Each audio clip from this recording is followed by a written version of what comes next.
Hey guys, it's Brent back within my head channel to do another Kiss review. I've got Steven with me. What's up?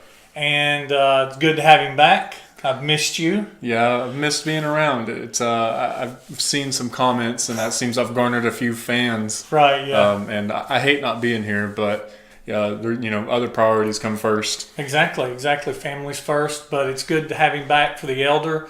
We've been looking forward to this review. And I did my review today. I was a little bit surprised, and Steven said that he's done his, and he pretty much hit right on where he thought he was going to be at. So we're just going to go ahead and We're going to get straight into it. We're going to get into Kiss's 1981 release, music from The Elder. Kiss album.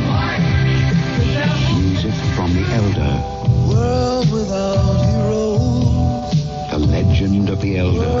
Conceived, written, and performed by Kiss on Casablanca Records. The new Kiss album, Music from The Elder. Available at J&R Music World, $5.99 LP or tape. The Elder was Kiss's 9th studio album and 19th overall album, including live, solo, and compilation albums. It was produced by Bob Ezrin and associate producer Brian Christian. It was recorded from January to September in 1981. It was recorded at several studios: Ace in the Hole Studio in Connecticut from January to July of 1981, A&R Studios in New York City in May of 1981, Record Plant Studios in New York City, May and July through September in 1981, Ezrin Farm Studio and Sound Exchange in Toronto, May and March of 1981. It was recorded by Brian Christian, Rick Hart, Robert Hasina, and David Brown. It was engineered by Bob Freeman, Corky Sazak, and David Doyle. It was mixed at Mantra Sound Studios in Toronto, and it was released on November 10th, 1981.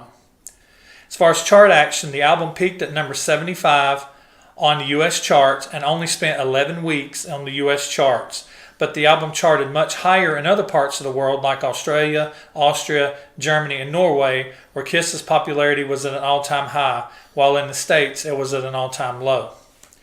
As far as RIAA certification and sales goes, The Elder remains uncertified by the RIAA, but it has sold more than 110,000 copies since the introduction of the Nielsen SoundScan standard in 1991, and has been rumored to have passed the required units sold to achieve gold standard, which is 500,000 copies. But it seems the album will never be officially certified at this point. Now, as far as packaging goes, there are there's a couple versions of this on the back in particular, and I'll put the screenshots up. But on the back in particular here, there are two versions.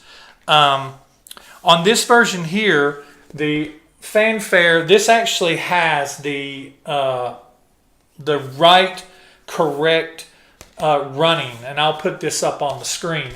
But you see it has Fanfare, Just a Boy, Odyssey, Only You, Under the Rose, Dark Light, A World Without Heroes, The Oath, Mr. Blackwell, and I. And you notice Escape from the Island is not on there because this back is the same as the Japanese track listing, and the original release of The Elder in Japan did not get Escape from the Island. It was actually put on the B-side of The Oath, I believe, and but it was put on the following compilation album that came out called Killers.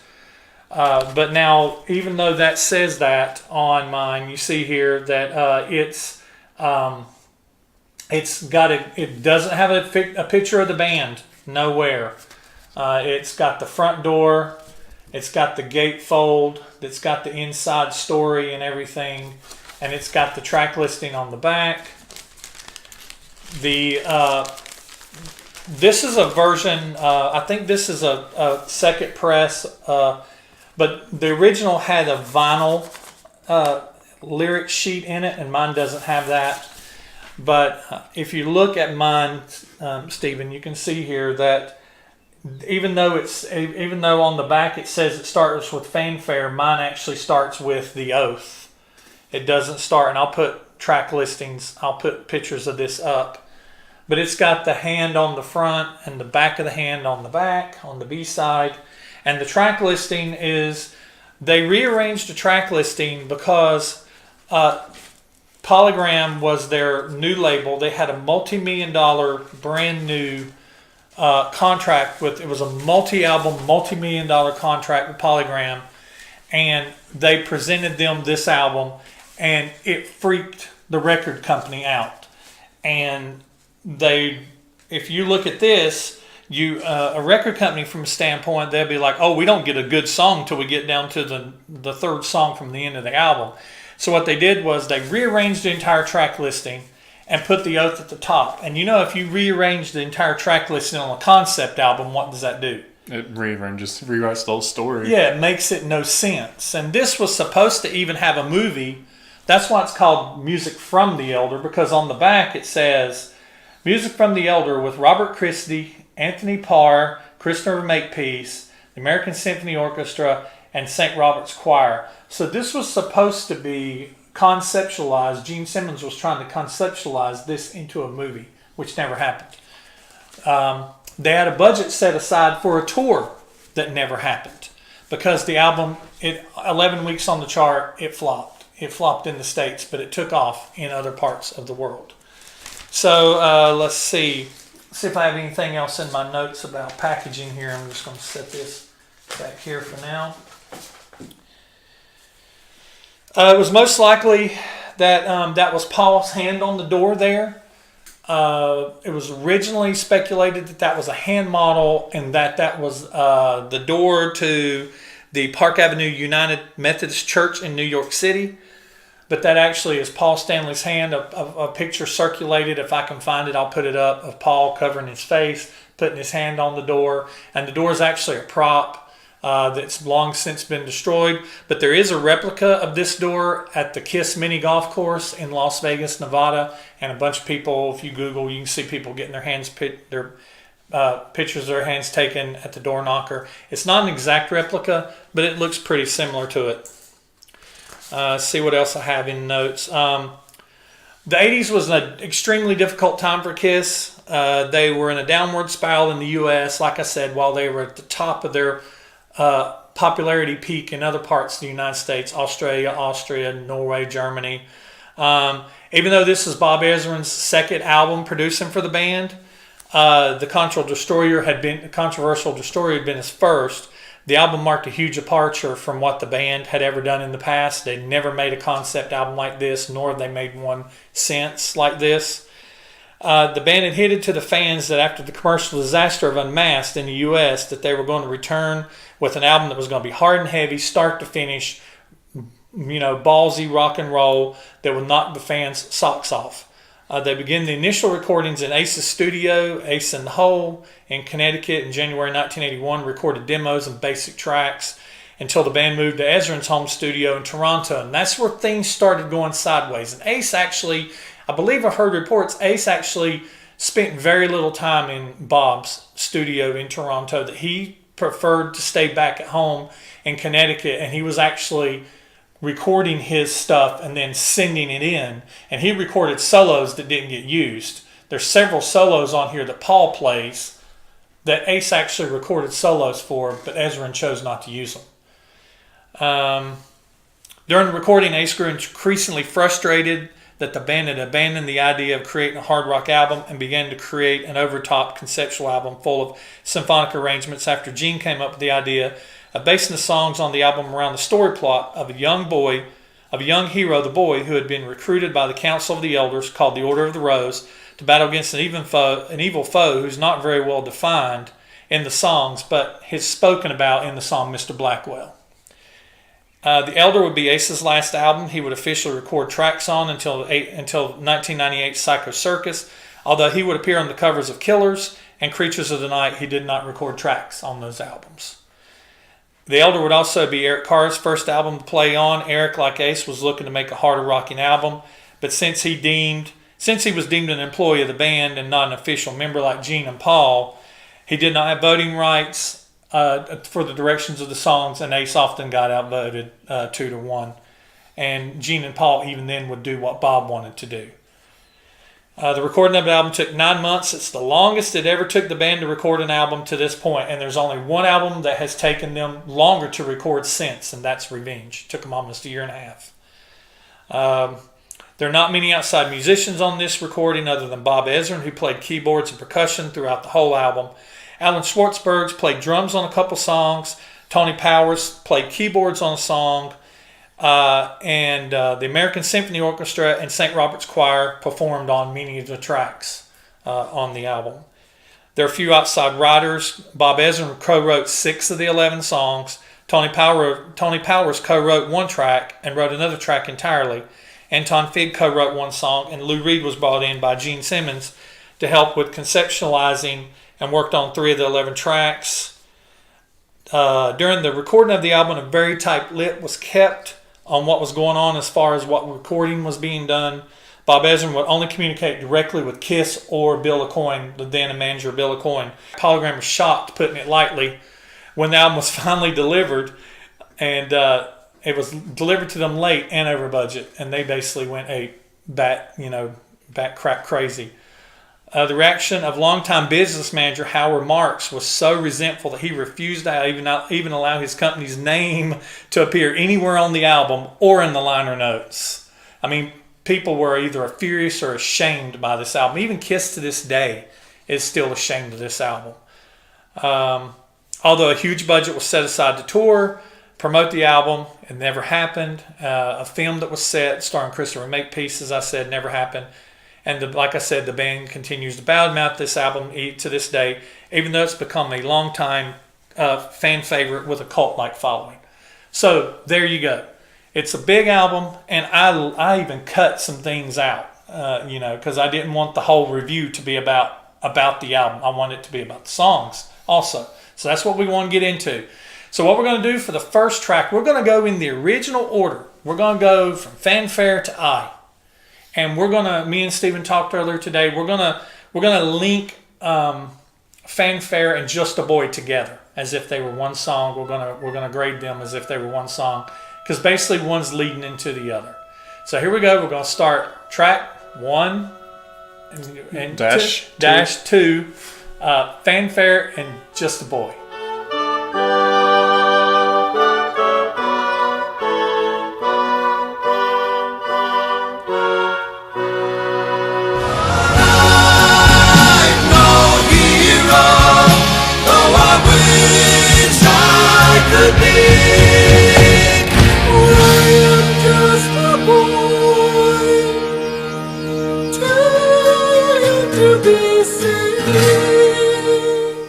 Fanfare and Just a Boy was written by Paul Stanley and Bob Ezrin. It was sang by Paul. Paul also plays rhythm guitar. It's been rumored that he played lead guitar, but it's also been speculated that a non-credited session member, not Ace, also played the solo. Gene played the bass. Eric played the drums. The American Symphony Orchestra and St. Robert's Choir also performed.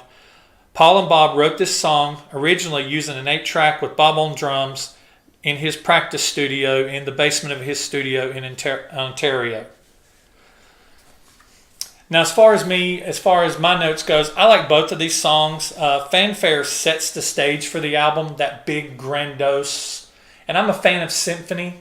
I'm not a fan of instrumentals, though. It's kind of funny, but I'm a fan of, I grew up playing classical music in band and stuff like that, so I like when there's timpani and there's stuff and the way this song builds and everything. But this is a conceptual album that was going to be made into a movie. So they wanted you to get that movie feel. So you kind of get the feeling of the sun rising or whatever, And then it starts with Just a Boy. And Just a Boy is not a typical Kiss opener. But this is not a typical Kiss album. And I think Just a Boy has great melodies. When it comes in and it starts in that, but I'm no hero, though I wish I could be. And then Paul starts singing that falsetto, which Paul, when he gets in his upper register, gets on my nerves. But for some reason, like his falsetto on I Was Made for Loving You, that can't get enough, that drove me crazy. But when he's doing I'm Just a Boy, it didn't bother me so much. So I guess it's context, I guess. Yeah. you know. But I've got on here that great melodies. Paul does a good job with the falsetto, and if that's him on the solo, he does a great job on the solo. So I give this song. It's a song. It's not one of my favorite songs on the album, even though I like the melodies and everything, and I like the song. These two collectively together, I give them a 5. So what do you think about these two, Stephen? I really like Just a Boy, and I like the fanfare. Like you said, it does set the whole tone for the album, and since it's a conceptual album, they have to put you in the environment. So when you hear this first track, Fanfare, you immediately are taken back to like, I could almost see exactly how this movie would start with this kind of track on there. But then you go into I'm Just a Boy, and I think the only thing that really bothers me about the track is there's something about the way that the acoustic intro is recorded, and I don't know if it's whether it was a recording technique or the type of guitar they opted to use, but it's something about it just bothers me. It lacks depth. It's kind of tinny. Mm-hmm.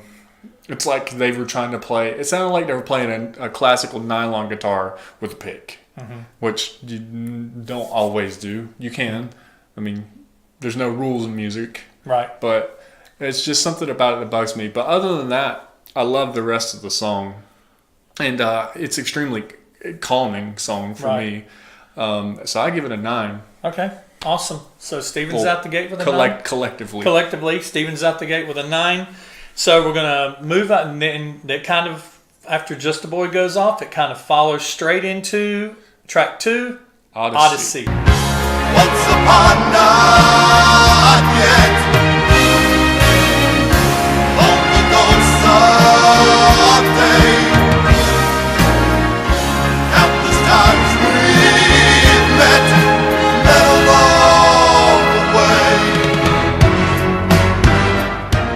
Odyssey was written by Tony Powers. It was sang by Paul. Paul played rhythm guitar. Gene played bass. Ace played the solo. Alan Schwartzberg played the drums. Tony Powers played keyboards also. Also included the American Symphony Orchestra. Kiss recorded this song before the writer recorded it, so it's not technically a cover, even though it's been called a cover. It was planned for Gene to originally sing Up to the Point on a Mountain High Somewhere Where Only Heroes Dare, and that's where Paul was supposed to come in.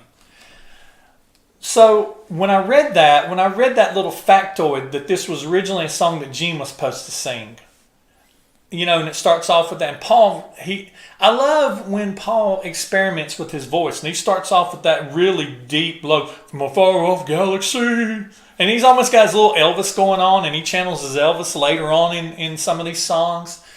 But I was trying to hear this in my head going, what would this sound like if Gene sang this song? And then Paul come in on that part, on a mountain high somewhere, where he comes in after the solo. But this is a great song in my notes. It's a complex song, and I love the orchestral backing. I mean, it's got really good. I think the orchestra, honestly, is probably the best recorded instrument in the whole album. Yeah, I agree. The drums sound flat. The bass guitar in certain songs sounds really good. In some songs, it's non-existent. And the guitars, to be Bob Ezrin producing this, I'm actually a little disappointed on how the overall instruments sound, but the orchestra is very well recorded. Sounds great. The symphony sounds great. But I like how it kind of breaks down into there's a child in the looking, it kind of breaks down and everything. And then it comes into that solo, and that's a good solo. That's a good solo by Ace. But I've got this complex song with great orchestral backing. Paul's voice technique is unique in this, but I like it. I also like the breakdown. I love the orchestra in this one. The drums are flat. Good solo out of Ace, but not his best on the album. But it's got a great sound and a great melody. So Odyssey, to me, it's still a good, it's almost like in the vein, it's like hand in hand with Just a Boy. If you got Just a Boy, you got to have Odyssey, because it's the boy beginning his voyage now. We're telling the story. So the boy's beginning his voyage now. And so he's not been chosen yet, but this is it's still introducing the boy. And to me, it's a hand-in-hand piece with Odyssey and Just a Boy are hand-in-hand. So I score it a 5 also. I like it, but it's not one that, it don't make my hair stand up, or I'm like, oh yeah, Odyssey's playing, so. But I don't hate it either. I love the way this, to me, this album's off to a good start. So as far as a conceptual album goes, it's off to a good start. So what do you feel about Odyssey? So I feel like the orchestra really carries the whole groove of this song, and it's just it's another very wavy, very peaceful song to me. You don't really realize there's guitars in this song until the solo comes in. Yeah. Almost kind of like Just a Boy, really. Right. And whenever it kicks in.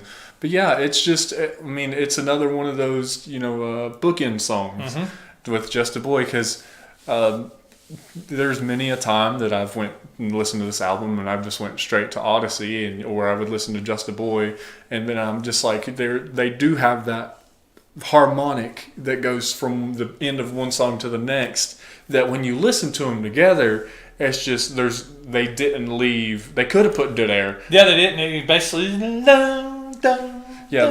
kind of goes into it, right? Yeah, they could have put dead air or the full outros, but they didn't. They decided to link them, or Bob Ezrin decided to link them together. Right. This is another song that I just really like, and this whole orchestral music thing is kind of my jive. So right. I'm giving another 9. All right. I knew you were going to score really good on this album. I knew you were a big fan of this album. He's a fan so far, so I don't want to spoil it for him. But so after we get done, and that's one thing that you mentioned, I was going to mention that too. There's not a lot of dead air in between. They do a lot of this where one song just kind of carries over into the next. They did that at the end of Fanfare. You had the little monks, which is the choir, and doing that little like Gregorian chant, and then it came into Just a Boy, coming up on the bass and everything. So they do that a lot in here, where they're fading out on something as the song's fading out before it actually gets faded out. The next song starts. Just keep the story going. Keeps the story going, right? So now the boy has had his Odyssey. So now he's going to go on to the next track. Gene's Only You. Only you are the mansion. You are the light, and you are the way.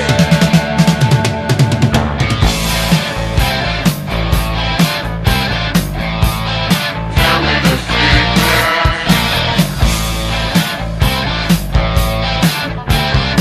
Only You was written by Gene and sang by Gene and Paul.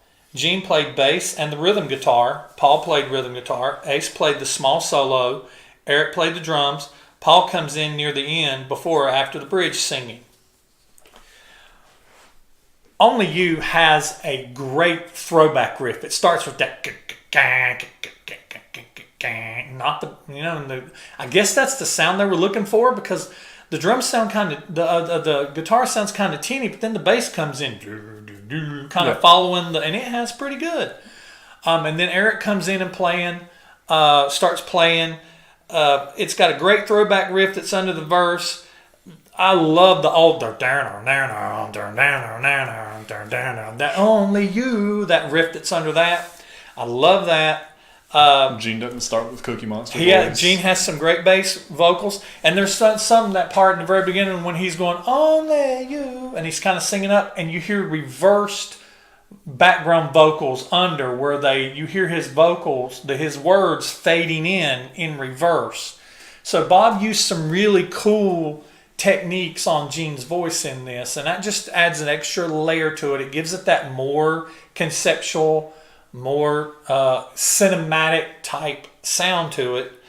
It's a presentation. Yeah, I've got that Gene sounds great in this. I love how Paul comes in later and does that in every age and every time. And then they do The Hero Was Born, and they do that build up, and then they go back into the melody of da-na-na-na from Just a Boy. Yep. They recycle, and the Beatles used to do that a lot. If you listen to albums like Sgt. Pepper's, Abbey Road, they'd introduce a melody in a song, and then later on they would recycle that melody back in a later song. It becomes the motif for the album. Right, and so they did it on this song here too. But it's very complex, very well arranged song. The heavy riff reminds me, it's like a precursor to War Machine off of off of the next album that would come, Creatures of the Night. It's like a precursor to War Machine. But I really like this song, so I score Only You a 7. Okay. So to me, the story's starting to take off. It's like, okay, now he's realized that only you, you are the light, you're the way. It's almost like he's having these premonitions start to come to him, like he's being summoned somehow. Yeah. So what do you think?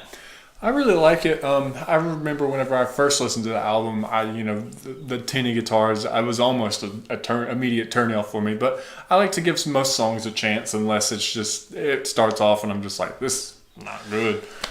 So I gave it a chance and I listened through, and I love the complex songwriting, especially when you don't see normally Gene and Paul trade off vocals just in the middle of a song. That's not something they do extremely often, at least not up to this point.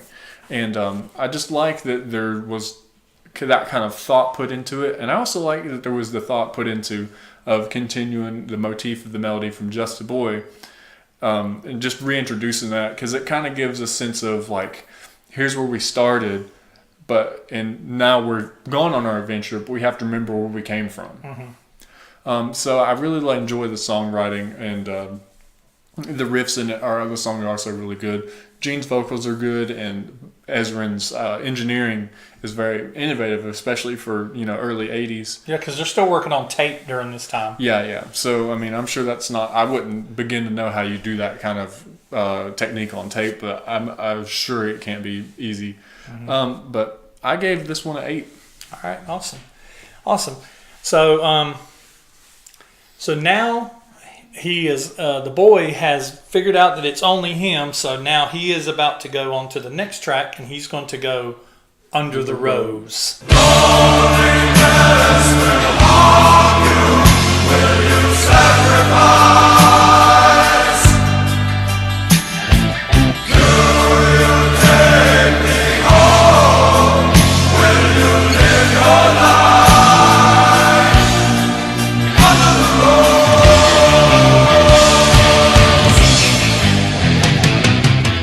Under the Rose was written by Eric Carr and Gene Simmons.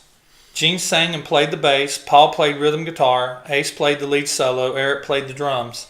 St. Robert's Choir also performed on this track. Eric brought in this song with all the music written exactly the way it is on the album. He says that Gene then picked out one of the song titles he had on a list to help tell the story, and then he began to work on lyrics for it.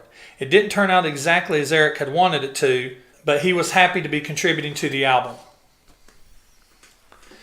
Now, this is an amazing song that makes my hair stand on, it makes my hair stand on end when it first, because, you got the Only You, and it's still fading out. You get that, and the high note on the bass, and then when it starts on that, though you may be, and it's got that marching type drum in it, and just the way the drums are written in this song. The drum part is written.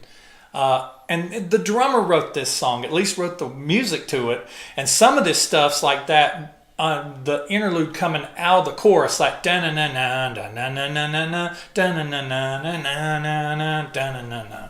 I mean, that's a little, for a drummer, drummers aren't typically the best musicians. Hey, I'll say it, But I really love this song. Makes my hair stand on end. The melody of the verse, the grandiose of the choir, loneliness will haunt you. I've heard a bunch of people say, well, that's not Kiss singing background vocals. Well, that ain't Kiss playing the symphonic instruments either.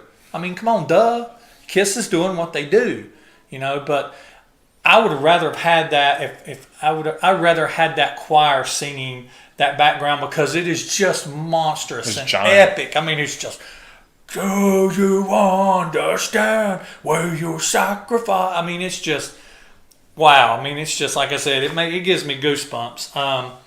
But the grandiose of the choir, the singing of the chorus, and then that guitar riff that follows the chorus. It's amazing that Eric co-wrote this song. Gene sounds great on the vocals. Ace's solo is awesome. And I love how they, halfway through his solo, they start doing this double delay, and it's basically a double. It's a digital delay, but it's probably not digital during this time because it's like he goes, and you can hear it going through the whole thing. You know, probably know better than I do. But that's, you know, and then just that build up into it and everything, and just this song is just amazing to me. And I score it, what did I score this song? I score it an 8. All right. Fair enough. I really like the dynamics of the song and the way that it works up. I didn't know that Eric wrote it, which kind of makes it all the more impressive to me and kind of makes sense why the drums sound the way they do. But it is a really good song. All the riffs are really solid. Ace has, I would say, probably this is the second best solo on the album. I really like it. Like you said, the grandiose and just the monstrosity that is the choir that happens, and you can just like once again, you can just visualize kind of the exchange that's going on between what I believe is the council of the Rose, yeah. And you see the boy, kid, and you see the boy standing in front of him. Yeah, so you can just do you understand? Will you sacrifice? You know, it's like a good concept album allows you to just close your eyes and you don't need a movie. Right. You have the movie in your head if you have half a cent of imagination. Right. So I really like this song as well, and I'm gonna have to just tie it up on this one. I'm gonna go 8. All right, 8, awesome. So now that the boy has been chosen, now it's time for him to start facing some adversity. So he's going to move on to the next track, and he's going to move into the dark light. Right now, before it's much too late, before it's much too late, a dark light, a darkness never ending, a dark light, the devil gets his due, a dark night is everywhere descending, a dark light is coming for you. So Dark Light was written by Ace Frehley, Anton Fig, Lou Reed, and Gene Simmons. It was sang by Ace. Ace plays the rhythm guitar and the lead solo, as well as the bass. Eric Carr plays the drums. This song was originally titled Don't Run. It was one of the original tracks recorded and demoed by Ace and Anton Fig back in New York before the song was co-opted by Gene and Lou Reed and rewritten lyrically to fit the storyline of the album. Many of the songs that were in development before the album's direction was shifted to be a concept album with the story, were reworked or had lyrics rewritten to fit the sound of the album and help to tell the story. It was long rumored that the drumming on this track was Anton Fig, when it is in fact Eric Carr. Anton only played on the demo. Now, the only thing I don't like about this song is I don't like how it starts. It sounds like Jaws. Yeah. It's like doom doom doom doom doom doom. Let me ask this: was Jaws released at this time? It was. Jaws came out like mid 70s, like 77, 78. Was it that early? Really? Yeah, I thought it was yeah. 80.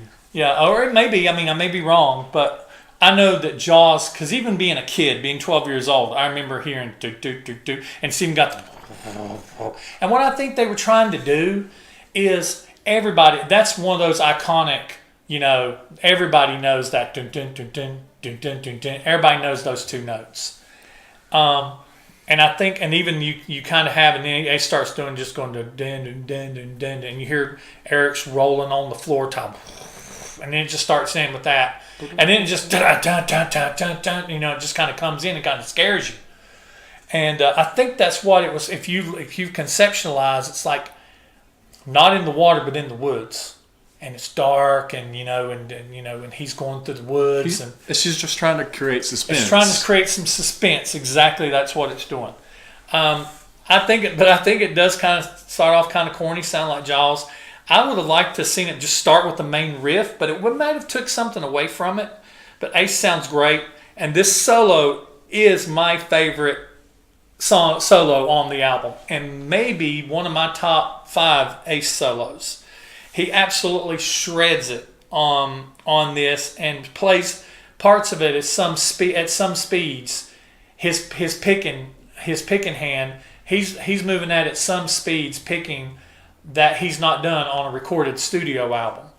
I like the verse a little more than I like the chorus, because it kind of it's like, look out, because there's something wrong. And Ace is like, you don't know what it is. That kind of speaking and everything. But then it gets into the dark light, darkness never, and just kind of bounces a little bit.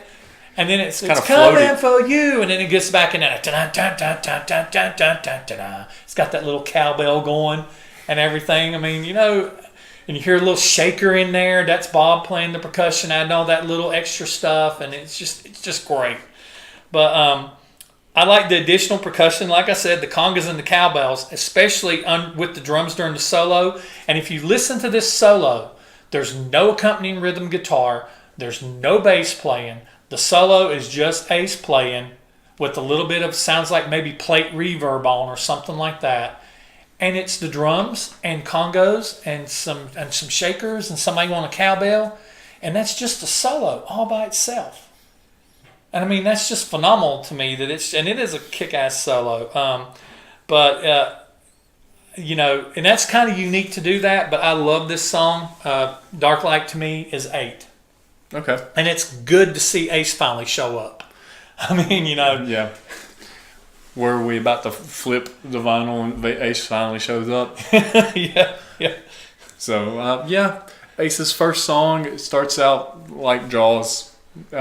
It's exactly what I said before. He was trying to do something that delivered in part of the whole concept. So, maybe our hero, the boy, is facing some kind of treachery at this point. Mm-hmm. You got to try and create a suspenseful atmosphere. But I feel like the riff does have kind of a, it's uncertain because you start out kind of hard and then it just let the chord ring and then Ace speaks. But then, like you said, the chorus is very like floaty would be the word I use. Mm-hmm. So maybe not the best delivery on a song that's supposed to make you feel suspense, but maybe it's supposed to be like a confrontation. Right. So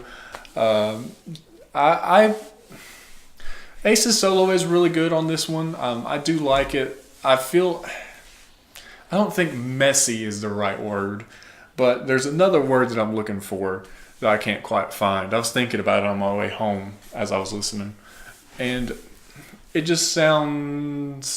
definitely sounds like improvisation. Maybe off the hit.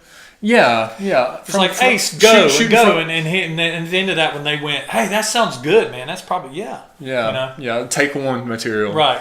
Yeah, but it was good enough, and they were already over budget. Mm-hmm. So I'm gonna say a little bit lower than you on this one, and I'm going 7.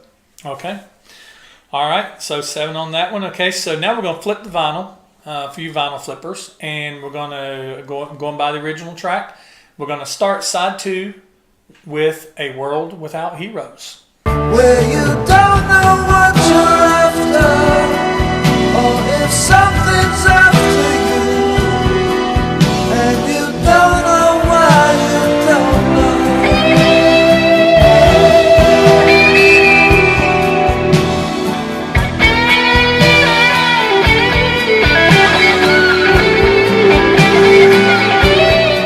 A World Without Heroes was written by Paul Stanley, Gene Simmons, Lou Reed, and Bob Ezrin. It was sang by Gene. Gene played the bass, Paul played the rhythm guitar and the guitar solo. Eric played the drums. Paul started this song originally called Every Little Piece of My Heart, and then he abandoned it. Gene liked the melody but not the original lyrics, so he kept the melody and wrote new lyrics to fit the story of the album, along with Bob Ezrin. Lou Reed came up with the title simply by writing down ideas and passages on little pieces of paper. Gene saw the title and he snatched it for the song. There is reportedly a demo of this song with Lou Reed singing the lead vocal.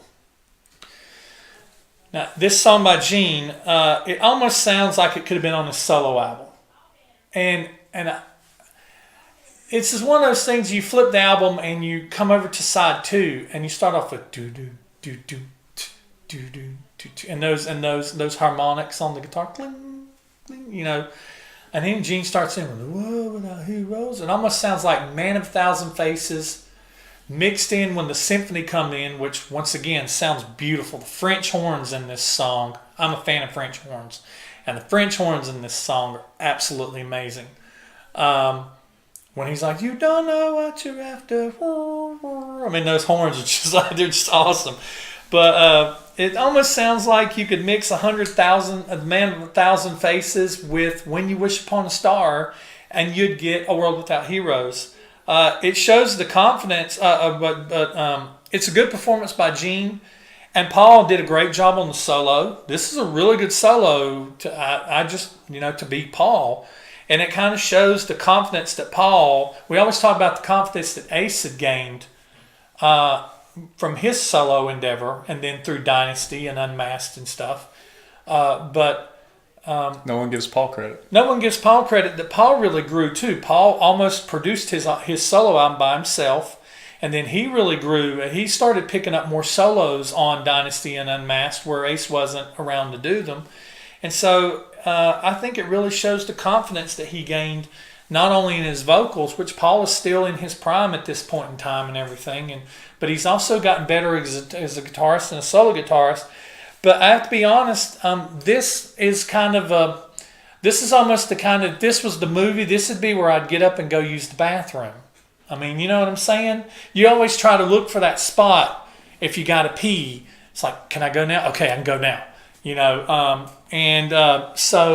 must have a weak bladder. I don't think I've ever gone unless it's a really long movie. But I mean, like, I'm an old man. I'm an old man. We go to the bathroom a lot. We can stop that conversation before it starts.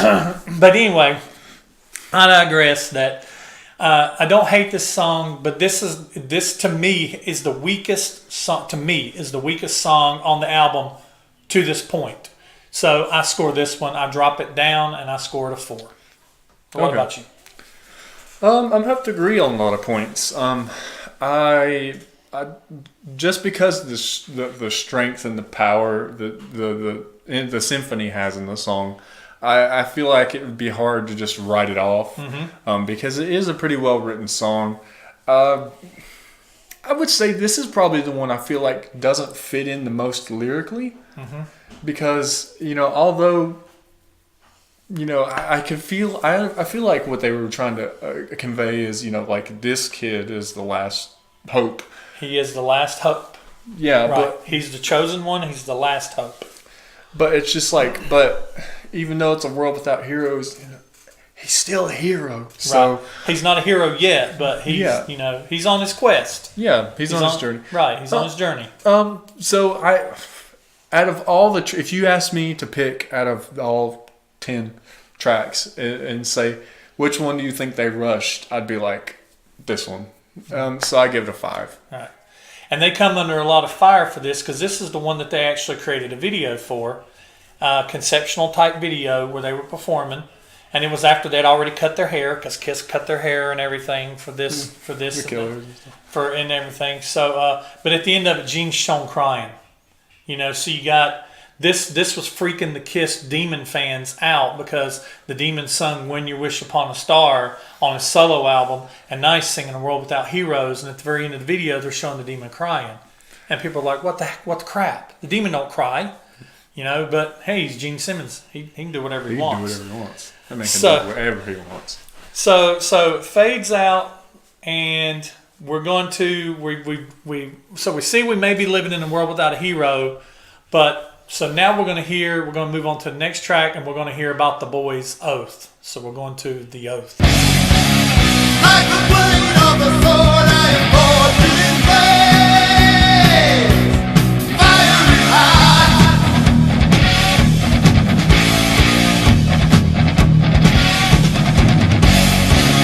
Tempered steel, fire right to the night. I say,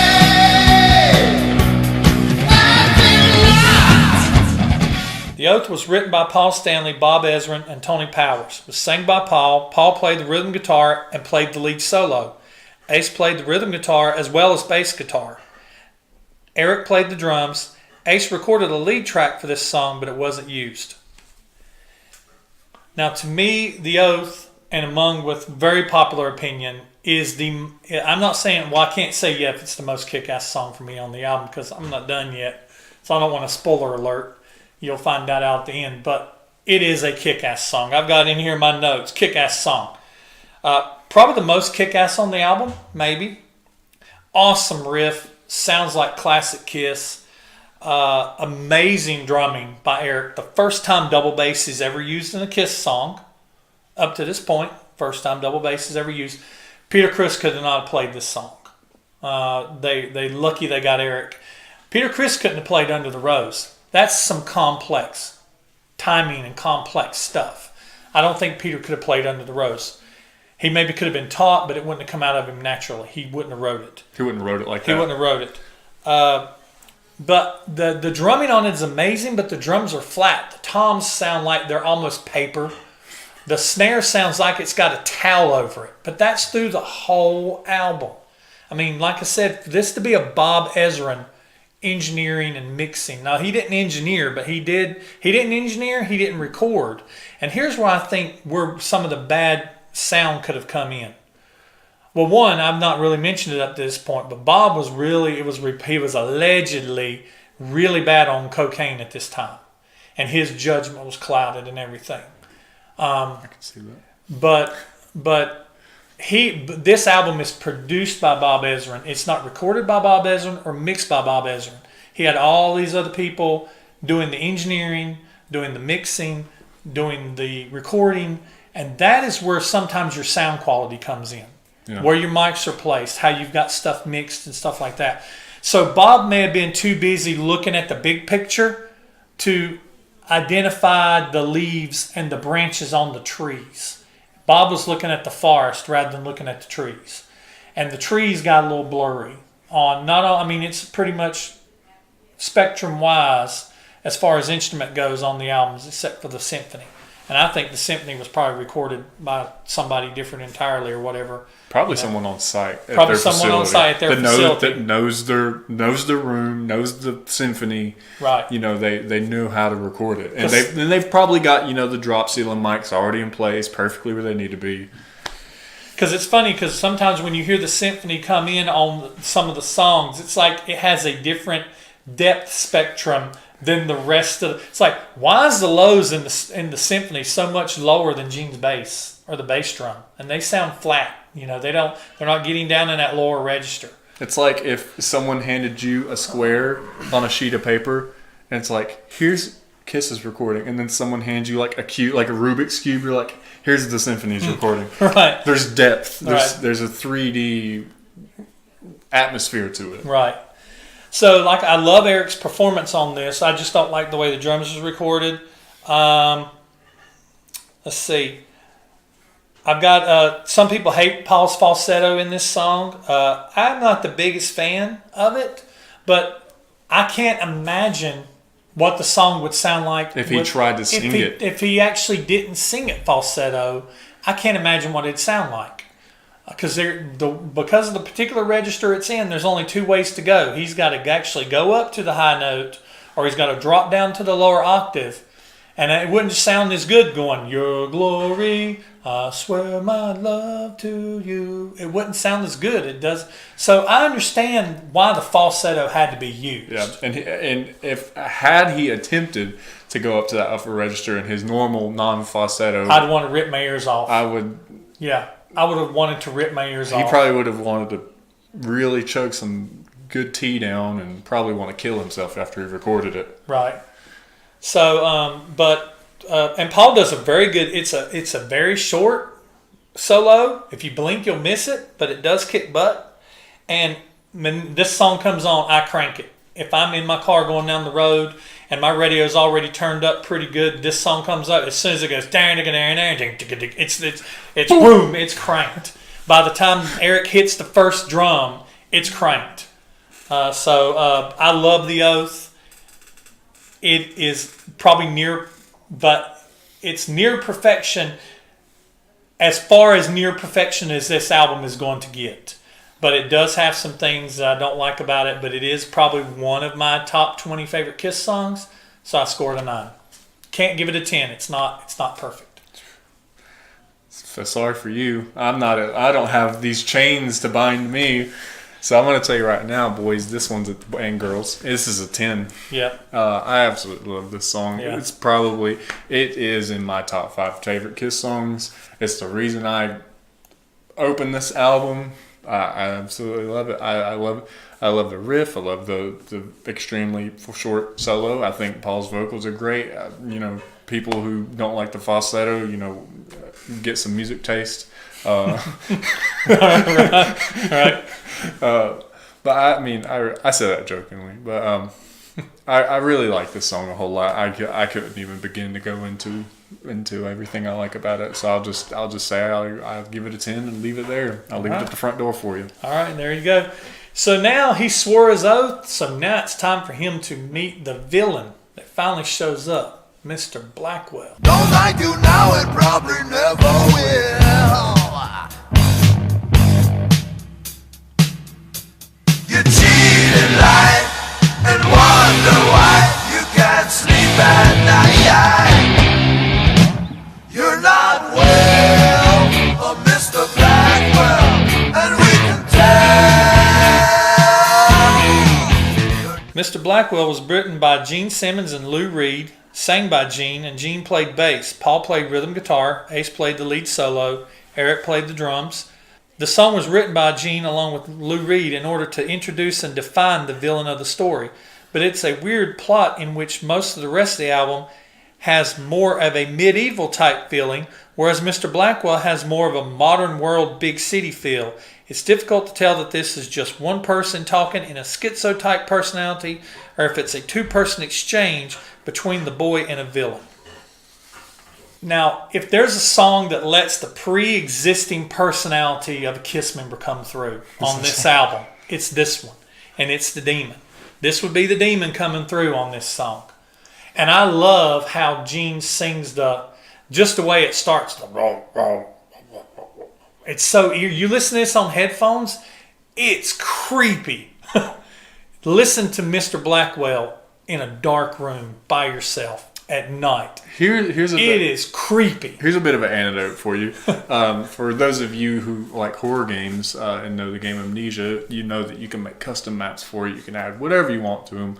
And I actually clipped that area and put it through a loop for the background music in one of the Amnesia horror maps that I made. That whole, it's almost like the solo that Gene does whenever he's spitting his blood, where he just kind of plays around on his bass and he's spitting and everything. And so, of course, Gene would kind of try to personify himself as, because he's singing in first person. I'm the sinner who just loves to sin. I'm a fighter who just loves to win. I'm the truth about this crummy oath. But it almost sounds like, I've listened to this song both ways. It sounds almost like a schizophrenic type person, but it also sounds like then the boy coming back going, you're cold and weak, and in between you're rotten to the core.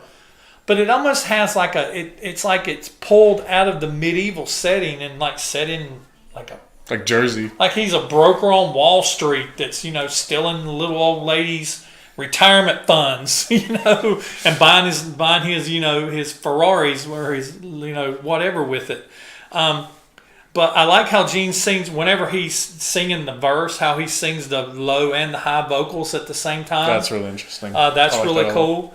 It's a pretty great riff under the chorus. Has creepy bass lines and various noises all through. Ace has a nice weird solo that leads into a creepy breakdown with Mr. Blackwell. And it's like going back and forward. I mean, this song, like I said, do yourself a favor. Turn your lights off tonight. Put in Mr. Blackwell. Listen to it. It's creepy. I'm telling you, it's creepy. But it's a throwdown. This song reminds me of what Ezrin did on God of Thunder. Yep. It's like this is the God of Thunder of the Elder. Yeah, it basically is. It basically is. It's the God of Thunder of the Elder. It's Gene's demon song. It's Gene's Kiss's character personified through a song. Right. But I like Mr. Blackwell, so I score it a 6. So where does this stand with you, Stephen? So I do really like it. I like how atmospheric and again we get a beginning of the song that really sets the mood for the song. I do agree it's hard to tell what kind of exchange exactly is going on here. I like to imagine the second scenario where it's it's the enemy or the boss or whatever self-describing himself, because I know that I originally thought that in the beginning it's Gene, singing an upper and a lower register with himself. But I always thought in the second part where it's kind of like the boy accusing him, I always thought there was maybe a hint of Paul vocal in there. Mm-hmm. You choose. It's like you're calling me. It's like an in between. Yeah. That low Elvis type thing. Yeah. Because you do hear it. Yeah. So I was just thinking maybe it is supposed to be a different person, but they didn't want to have to get someone else to do the singing, so they tried to make it different somehow. And so I believe it's more of that kind of exchange between, and I love the weird solo. I love the weird Ace solos, and so I'm a big fan of it. It's probably my favorite between most of them on the album, and I really like this song. So I give it an 8. An 8, okay. So now apparently, and this is the weird thing, how sometimes movies, it's like the person fights the enemy and then they beat them and then the movie's over. It's like roll credits. We're done.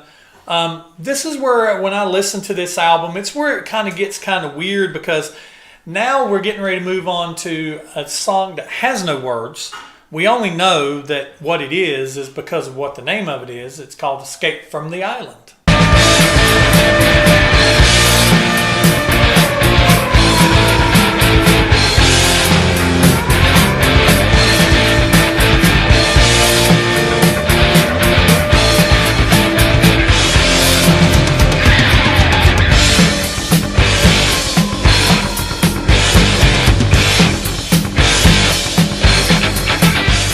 Escape from the Island was written by Ace Frehley, Eric Carr, and Bob Ezrin.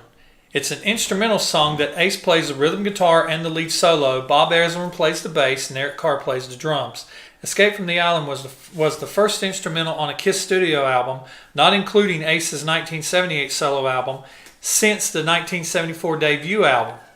The song started as a jam between Ace, Eric, and Bob at Bob's home studio and just grew there into a track on the album. It's noteworthy that neither Gene nor Paul appear on this track. It would also mark the return of the sirens in a Kiss song, this time air raid horns versus fire sirens. The song was not originally included on the Japanese release, but would be on the B side of The Oath, and would eventually be released in Japan on Killers the following year. Now, I'm typically not a big fan of instrumentals. Right. I typically don't like instrumentals. I didn't score Love Theme from Kiss very high. I didn't score Fractured Mirror very high. So I'm not a big instrumental type person. You haven't scored any of the instrumentals I've showed you on Song Exchange very high. Right. But I love this instrumental actually. It kicks off with a great riff. That and then that and Eric's drumming in this is amazing. Some of the stuff he's doing on the toms, and then when they break down into that, it almost sounds like "Oh, Can You Hand Jive, Baby?" because it's like just like "Oh, Can You Hand Jive, Baby?" Oh, hold on a second. That's the wrong song. Hold on a second. I'm gonna leave that in there as my Detroit Rock City ringtone. I'm a Kiss fan. He's a Kiss fan, y'all. But it almost sounds like "Oh, Can You Hand Jive, Baby?" But that's just me. That's old. When you've been around as long as I have, you start hearing other songs and other songs. But I love this instrumental. It kicks off with a great riff. I like the sirens and the explosions. The boys escaping. We didn't know he was on an island. I thought he was. To me, he was in the middle of medieval somewhere, getting ready to go up against Gandor, who ended up being, or whatever. I don't know. I told you he was in Jersey. He's in Jersey, so he's escaping from the island. He's on his car. He's from the island on his car. So, yeah, we're Southerners, so we do horrible Northern accents. Yeah. No offense to our fellow Northerner people. But, of people. All right, those people.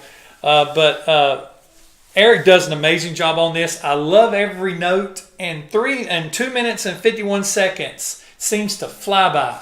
So I score this a 7. And to me, on an instrumental, that might as well be a 10. He'll tell you that. Yeah, pretty much. You get above a 5 on an instrumental, and you've won his heart. Do you have any theories on why this song may not have been included in a Japanese release? Think it might have anything to do with Hiroshima? Maybe. With all the bombs going all off. All the air raid sirens. The air raids and the bombs. Yeah. Maybe. I don't know. I know it originally was. I mean, it originally wasn't, but then and eventually was. They just needed some time to get over it. Maybe.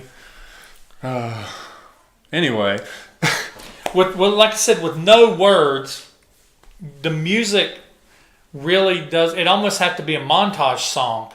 You know, I see him running through the woods trying to get away from whatever he's killed, and he's killed something or he's beat something, and now he's got them chasing after him in order to try to take him down because he's killed something or got rid of something. So he's trying to escape from the island. But I imagine it's like kind of almost like a Metroid scenario. Like you kill the boss and the space station blows up. Like he kills the leader of the place and the island starts sinking or whatever. Right, he's so like, I gotta get off this island. Got to get off of it right before it sinks. Yeah, because that's the kind of urgency that this song gives you. Yeah, it does.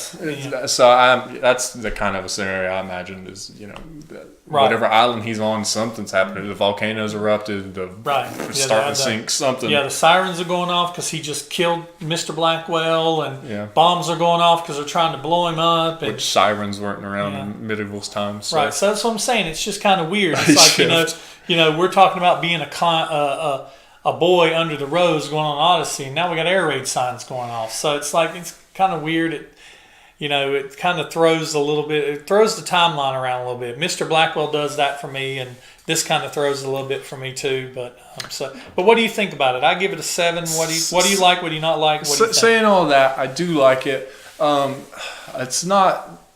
It doesn't stack up for me against other instrumental tracks that I like a whole lot. But I do like it enough to still, give it some praise. And it is really and it does sound just kind of like a jam between friends when you take out all the post-production. So I give it a 7. All right. Awesome.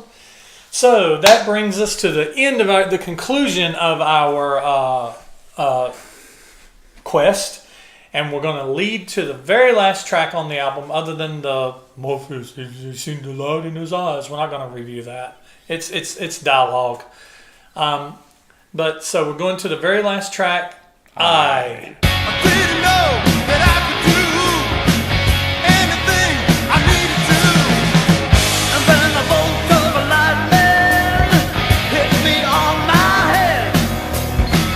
Then I began to see I just needed to believe me. Then I believe in me. I believe in song. I was written by Gene Simmons and Bob Ezrin. Sang by Paul and Gene. Paul played rhythm guitar. Gene played bass guitar. Alan Schwarzenberg played the drums. Alan Schwarzenberg was given the job of playing the drums because Bob Ezrin felt like Eric was not playing with the sound and feel that Bob was looking for, the shuffling type of playing. Gene and Paul let this decision of Bob stand, like they did many of his decisions. Now, I gotta say, of all the songs on the album, this is the one that really doesn't seem to fit. I mean, we kind of had Mr. Blackwell that Mr. Blackwell fit. I saw it as part of the story, but it kind of maybe to me it changed the feel and the concept of the timeline. Escape from the Island, even though it doesn't have any words, the title and the, like you said, the urgency of the song. He's escaped, so he's got to he's got to get the crap out of there, Okay. So now we're coming to the end of the story. And at the end of the movie, what do you always have? You have credits. So I almost sounds like a credits song to me. Because I just said the boy beat the violin, he rode off into the sunset, the credit comes up. And it even has that old kind of, it almost feels like a 50s song. And it even comes in with Paul, I was so frightened, almost ran away. But it's a song, but it's basically encapsulating. It's like the boy, he's done, and now he's like, I'm telling the tale. I was so frightened. It's a song of reflection. Right, I almost ran away. I didn't know that I could do anything I needed to. And I love, and this is another song where Gene and Paul trade vocals, and I love when they trade vocals. They did it earlier in a song. They did it like on songs like Rock and Roll All Night. And and Gene comes in, and then a bolt of lightning hit me on my head. But like I said, I believe in me. I believe in something more than you can understand. Yes, I believe in me. I like the message of this, and I even like when they go into the dun-dun-it, dun-dun-it. You got the finger snaps in it. Yeah. And then it goes into the, and I can understand maybe Eric couldn't quite get that shuffle, and then Paul comes in with his Elvis again. I don't need no money, don't need no thing, no, coming back in with his Elvis on there. But the credits roll. I don't really like or hate this song. It's like a song that Gene and they both sing in. There's some campy spots like the breakdown and the finger snaps, but the riffs are good. Gene has really good bass lines in it. If you listen to some of the bass lines in this song, he has some really good bass lines. There isn't a solo. I actually realized that listening to it today. I was listening through, just kind of doing a one little last thing, and I noticed that I didn't have any credit anywhere for there being a solo, and there isn't a solo. So it's not really even sure if maybe Ace might not even played on this song. And I have a speculation.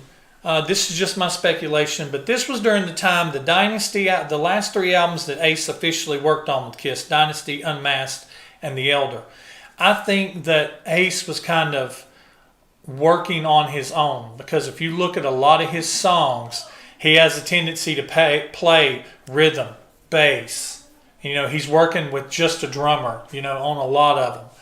And so I think that Ace still on this album, because I know that he kind of stayed back in Connecticut whenever Gene and Paul and Eric went to Ontario. He eventually went over there, but I know. So I think a lot of these songs, if Ace is not really predominantly in it, and even especially the ones where I mentioned that Paul played the solo, I don't even know if Ace was on these at all. But all in all, this song, it kind of falls back. It's not as good as some of the other songs on the album I like, but it's not as bad as A World Without Heroes. So I scored a 5. Okay. Yeah, I'll kind of stand with your decision or your reasoning that it does kind of feel like a credit song. I could definitely see the riff starting at the very end. It fades to black, and then the singing starts. Credits roll. Whatever. Mm-hmm. And I do like this song. It's got a good feel. It's very fun and, bouncing. And like you said earlier, this song is definitely about reflection. And, that this boy's quest was, largely just his faithfulness in himself. He had to believe in himself. I mean, there's a part that says, I just needed will of my own and the balls to stand alone. Yeah. I mean, it is a song about believing in yourself and him believing in himself that he can do it. So I really like it. I ended up giving it a 7. All right, cool. So there you go, guys. I'm going to recap my scores real quick, and Steven, you're going to be ready to recap yours? Yep. So I gave Fanfare Just a Boy a 5, Odyssey a 5, Only You a 7, Under the Rose a 8, Darklight a 8, A World Without Heroes a 4, The Oath a 9, Mr. Blackwell a 6, Escape from the Island a 7, and I a 5. That's a total of 64 divided by 10 tracks. For me, that makes the album rating a 6.4. Okay. I give Just a Boy Fanfare a 9, Odyssey a 9, Only You I gave 8, Under the Rose 7, Darklight 7, World Without Heroes 5, The Oath 10, Mr. Blackwell 8, Escape from the Island 7, and I 7, which gives me a total score of 8. 80. So you have 80? Yeah, which divided by 10 tracks would be 8.0. 8.0, wow. I think that's higher than I've scored any of my albums. It is. Period. Me too. Yeah. We'll pull up. Go ahead and pull up my rankings and see where this falls for me, where it falls in my overall score up to this point. Alive 2 is still number 1 at 7.75. Then Aces Solo at 7.44. Dynasty 7.22. Rock and Roll Over 7.1. Alive 7.06. Paul Solo 7. Love Gun 6.9. Destroyer 6.77. The Elder slides in at 9 at this point, 6.4. Dressed to Kill's 10, 6.3. Then the debut, 5.9. Unmasked at 5.81. Harder Than Hell at 5.7. Gene Solo at 5.55. And Peter Solo at 5.5. So do you have any final thoughts? I'll let guests go first. Guests go first. I liked it as much as I thought I would, which has not been a trend in our findings. Normally we heavily overestimate how much we like an album. But when I originally started talking to you and I told you I knew I was going to like this one. I mean, right. The studies show. I actually, so your final thoughts on it, other than you liked it the same as you thought, as much as you thought you would. Anything else? I just wish it was recorded a little better instrumental wise. I feel like, even most of the vocals are recorded super well.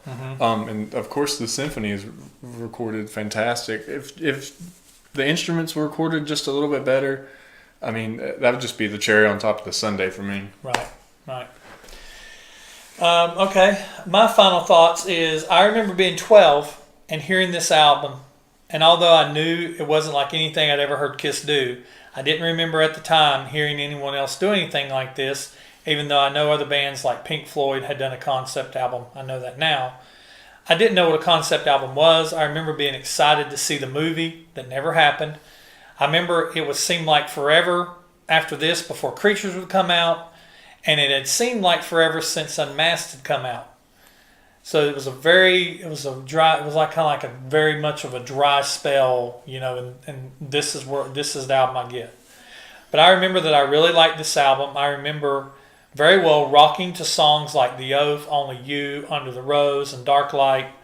This was nothing that I ever heard Kiss do before, but at least it wasn't as slick and overproduced as Dynasty or Unmasked. I've always been a big fan of The Elder, and although there are very many Kiss fans who didn't like this album and still do not like it, it's one that I listen to on a regular basis front to back.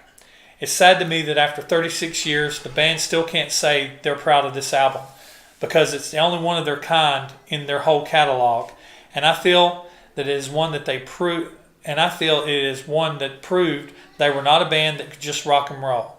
They proved they can step out of their box and out of their comfort zone and make a conceptual album that old and newer fans alike really enjoy.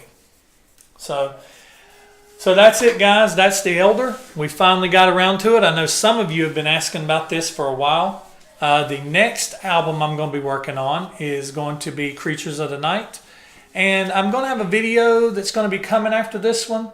So be taking a look out for that video. I've got something I'm going to announce.